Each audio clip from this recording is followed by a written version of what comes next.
Alors, merci beaucoup à l'association CASA d'organiser cette journée. C'est si importante pour vous, si instructive d'après le programme qu'on vient de nous dire et si utile à ce moment où vous vous trouvez, Association CASA, 50 ans après la création de CASA Notre-Dame et Notre-Dame de Paris et 55 ans après la fondation de CASA.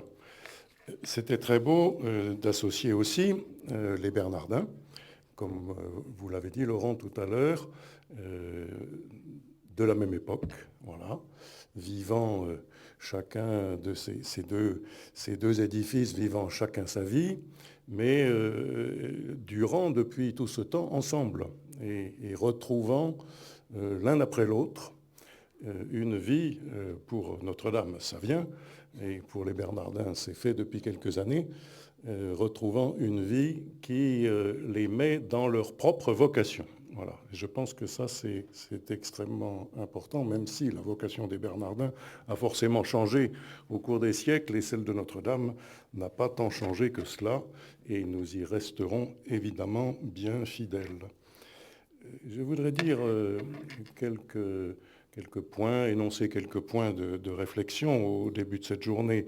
D'abord, 50 ans pour une association. 50 ans, c'est le temps de la grande expérience. C'est, voilà, 50 ans, ça veut dire qu'on a acquis beaucoup d'expérience, beaucoup de choses à se partager, une grande maturité dans l'existence d'une association comme dans l'existence d'un homme, d'une femme.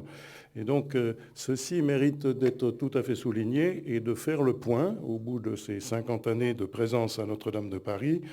Cela était certainement très nécessaire et quand on voit que cet amphi est bien rempli, et non seulement des bénévoles de Casa Notre-Dame de Paris, mais de beaucoup d'amis de Casa d'une façon générale, je pense que c'est un signe extrêmement encourageant.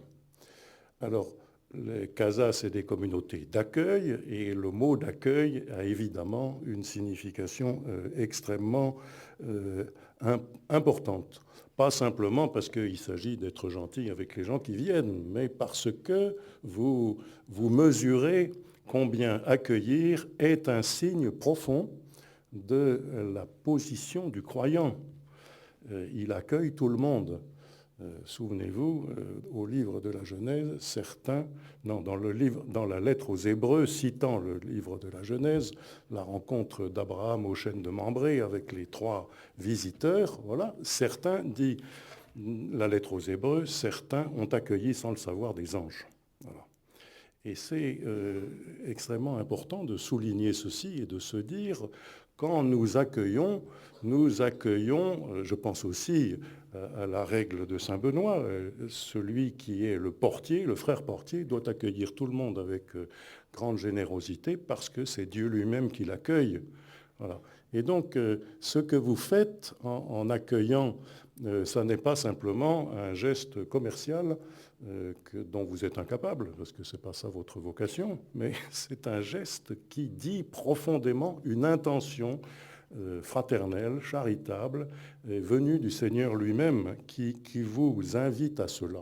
Et donc, ça, c'est la première réflexion que je voulais vous partager, parce que je crois qu'elle est très signifiante de ce que, comme hommes et femmes aujourd'hui, nous avons à vivre, et quand nous le vivons à l'intérieur d'une église, nous le vivons, quel que soit le, entre guillemets, degré de foi de chacun de ceux qui accueillent, mais de chacun de ceux qui sont accueillis aussi. Vous accueillez au nom du maître des lieux, qui est le Seigneur dans une église, et dans Notre-Dame de Paris, le maître des lieux est toujours accompagné de la Vierge Marie.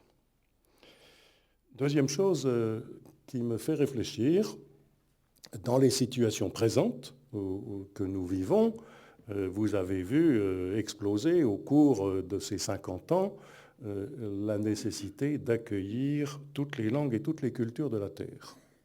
Et ça a beaucoup changé, et surtout dans ces 50 dernières années.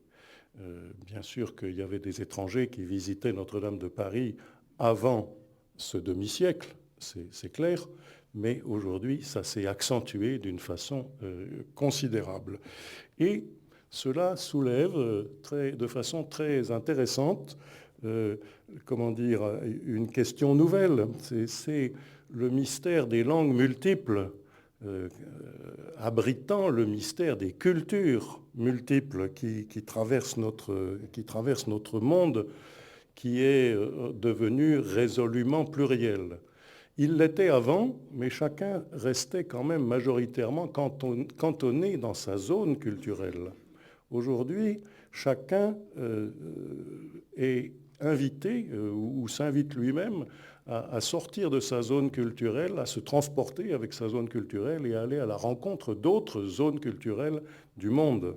Et cela aussi, c'est un point extrêmement intéressant. La variété des expressions, non seulement linguistiques, mais culturelles et spirituelles, mérite d'être prise en compte. C'est-à-dire que vous ne pouvez pas, vous le savez bien, faire visiter Notre-Dame de Paris comme si il n'existait pas en même temps et ailleurs, et se rencontrant ici, des cultures et des histoires spirituelles qui ne sont pas exactement les mêmes que celles qui ont engendré la création de Notre-Dame de Paris. Et donc, cela nous impose un effort de compréhension, d'accueil des questions nouvelles qui vous sont posées et des questions auxquelles vous devez répondre ou que vous devez anticiper dans votre façon d'accueillir des visiteurs qui sont eux-mêmes extrêmement pluriels dans leur motivation, puisque c'est à la fois des motivations purement touristiques, des motivations historiques, des motivations culturelles, des motivations spirituelles, des motivations chrétiennes qui invitent à entrer dans Notre-Dame de Paris. Et c'est une expérience si forte que les uns et les autres peuvent y faire. Il y a tant d'histoires de conversion, tant d'histoires de présence et de découverte spirituelle qui se passent à l'intérieur de cet édifice depuis des siècles que nous ne pouvons absolument pas l'ignorer. Vous ne faites pas que présenter l'histoire d'un édifice, mais vous essayez de faire entrer dans le mystère de sa création et de son existence pendant déjà 850 ans et plus. Enfin, la dernière chose que je veux signaler, c'est que vous allez vous préparer, vous êtes en train de vous préparer à réentrer comme chacun de nous, et vous imaginez comme je peux me préparer moi-même comme archevêque de Paris spirituellement depuis déjà quelques mois. Vous allez vous préparer à réentrer dans Notre-Dame et j'ai la chance de pouvoir le faire assez régulièrement et pour constater combien les travaux effectivement avancent et combien la joie de tous ceux qui travaillent dans cet édifice, et la joie, c'est plus que la joie, c'est un étonnement permanent de travailler à cette restauration. Voilà, nous nous préparons tous à cela et en ces jours précis, cette semaine, l'attention a été attirée sur la question de la création artistique à Notre-Dame de Paris pour son renouveau. Et je suis heureux de voir que cette annonce a suscité beaucoup d'intérêt et que chacun se dit, dans cette situation, il est nécessaire que notre époque, d'une façon ou d'une autre, marque sa présence. Notre-Dame de Paris a toujours été traitée de façon contemporaine par rapport à un passé et en vue d'un avenir.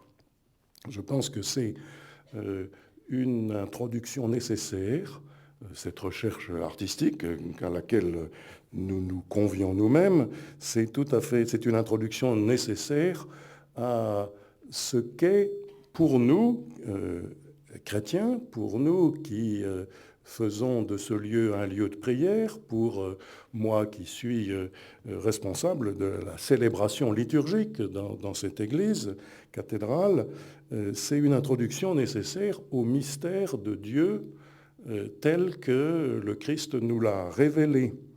Le Dieu unique est révélé par le mystère du Christ qui donne sa vie pour tous.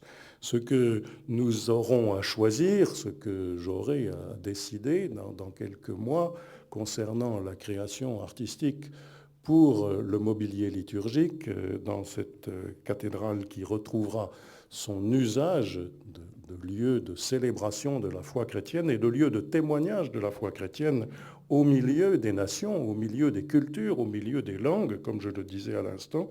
Ce que nous aurons à choisir doit évidemment créer une émotion aujourd'hui, doit savoir se référer à un ensemble culturel que nous recevons du passé, bien sûr, mais doit pouvoir créer une émotion pour aujourd'hui et doit surtout pouvoir être durable pendant des siècles. Et donc, nous sentons bien la responsabilité énorme qui est la nôtre. Et nous ne pouvons pas manquer cette étape qui se présente à nous et qui doit nous ouvrir à un vrai témoignage pour aujourd'hui de ce que le Seigneur nous invite à vivre dans une cathédrale et de ce que les hommes et les femmes d'aujourd'hui et de demain peuvent attendre d'une telle visite. Il se passe à l'intérieur de Notre-Dame, il va se passer ce qui s'est, je crois, toujours passé, mais que nous voulons réintroduire de façon extrêmement claire. Il se passe une rencontre de ceux qui, dans cet édifice, viennent prier, de ceux qui viennent célébrer le mystère de Dieu unique révélé en Jésus-Christ, qui donne sa vie pour tous les hommes. Cette rencontre avec des croyants de toutes sortes, des incroyants, des agnostiques, des gens qui cherchent, eh bien, elle est notre lot et le lieu de notre témoignage. Comme chrétiens, nous ne pouvons pas y manquer. Et votre travail d'accueillant par l'association CASA, évidemment, se situe dans cette perspective. Il n'est pas demandé à chaque membre de CASA de faire une profession de foi chrétienne, mais de savoir que dans ce lieu, en effet, c'est cela qui est en jeu. Et donc, je suis heureux que vous ayez organisé ce colloque en ce 50e anniversaire de votre association, en conviant assez largement des personnes qui sont intéressées par Notre-Dame, qui sont intéressées par la visite des lieux artistiques et intéressées par la visite d'un lieu artistique en ce qu'il a une richesse spirituelle à faire goûter et à transmettre. Merci d'être là. Bonne journée.